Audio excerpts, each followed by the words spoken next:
Amy Bull, investigators say this man, 25-year-old Christopher Washburn, stabbed Joseph Walker to death in April of 2016. He was also accused of trying to set his apartment on fire in an effort to cover up the crime. Today, Washburn pleaded guilty to second-degree murder and first-degree arson. WBTV's David Wisnett was in the courtroom today. Brigida? Members of the slain veteran also in the courtroom today. And David, this has been a tough road for them. Do they feel any sense of closure? Brigida, prosecutors said they believe they did, but it was a very emotional day for these parents. They had to hear brutal details of their son's murder, believed to have been caused by a dispute over a popular card game called Magic: The Gathering.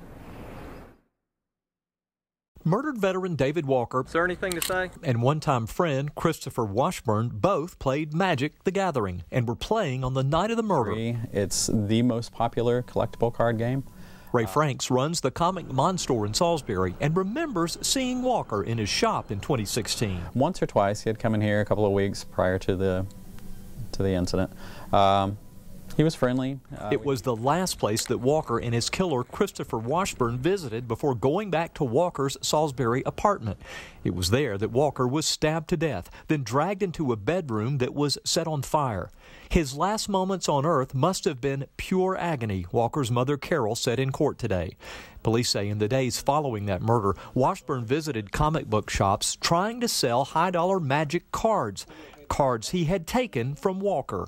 I never met the suspect. He didn't try to sell any to the Salisbury store, but Ray Franks says that those cards can be very valuable. Yeah, especially some of the original cards that came out in 1993 and 94.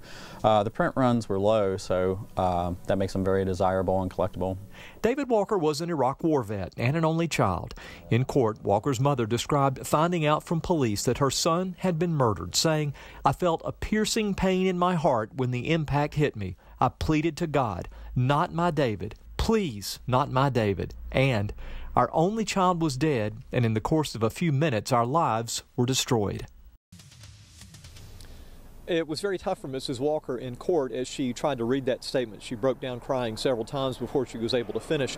Washburn was sentenced to between 27 and 34.5 years in prison on those two charges. He did not make any statement in court today. Live in Salisbury, David Wisnett, WBTV, on your side.